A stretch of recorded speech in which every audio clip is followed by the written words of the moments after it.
Dulu memang kamu itu ada terikat di bawah hukum dosa. Susah untuk jadi baik. Tetapi sekarang tidak ada penghukuman. There is no more condemnation bagi mereka yang ada di dalam Kristus Yesus. Ada dua hukum yang sedang bertentangan. The law of the spirit of life mengalahkan the law of sin and death, hukum dosa dan maut. Apa maksudnya? Saya kasih ilustrasi.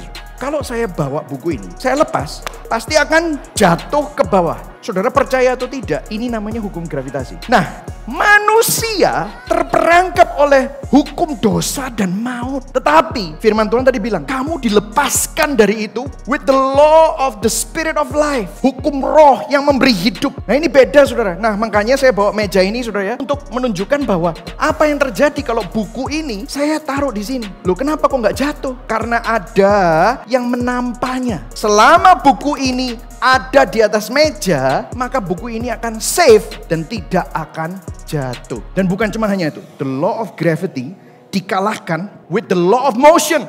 Kalau saya angkat, saya bawa kemana-mana, buku ini tidak bisa jatuh. Karena yang menggenggam itu mempunyai kekuatan lebih daripada kekuatan hukum gravitasi. Di dalam Kristus tidak lagi dikuasai oleh hukum dosa dan hukum maut. Tetapi saudara ditopang. Dan bukan hanya ditopang, saudara digenggam. Dan Kristus berjalan bersama dengan saudara. Kemanapun saudara berada, dimanapun, musim hidup apapun, saudara didampingi oleh Kristus. Amin saudara. Sebelum lahir baru, tubuh yang dominan, pikiran itu tunduk kepada keinginan tubuh, keinginan daging. Rohnya mati. Makanya waktu Adam dan Hawa dikasih tahu sama Tuhan, jangan makan buah pengetahuan baik dan pengetahuan buruk, kamu akan mati. Mereka nggak mati secara tubuh langsung, tetapi mereka yang mati apa? Spiritually dead. Secara rohani mereka mati. Orang yang ada di dalam hukum dosa dan maut, yang jadi bos ini adalah tubuhnya.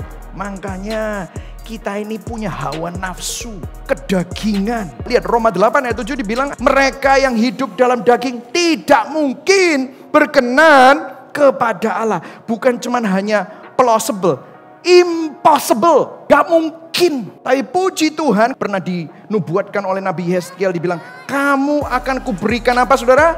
Tulisannya, hati yang baru dan roh yang baru di dalam batinmu. Sehingga saudara, waktu saudara lahir baru, lihat, yang jadi bos, yang dominan bukan lagi tubuh. Yang dominan adalah roh. Karena Roh Kudus menghidupkan rohmu yang mati. Nah saudara, in Christ there is a new affection. Pertanyaannya, apakah hidup kita dipimpin oleh Roh Kudus? Apakah hidup kita di dalam Kristus? Saya berdoa, biarlah Tuhan menata ulang hati kita.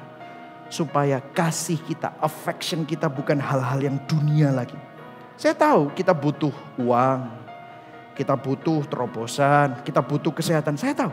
Tetapi itu semua hanya necessity. Ada hal yang lebih tinggi yang Tuhan mau kita pegang. Ada hal yang lebih tinggi yang membawa hidupmu kepada makna yang sesungguhnya. Bukan hal-hal yang fana itu. Yang setuju katakan amin. Di dalam setiap musim hidupmu, kau tidak pernah ditinggalkan. Karena bukan kamu yang pegang tangan Tuhan, tetapi tangan Tuhan yang memegang tanganmu. Inilah Injil.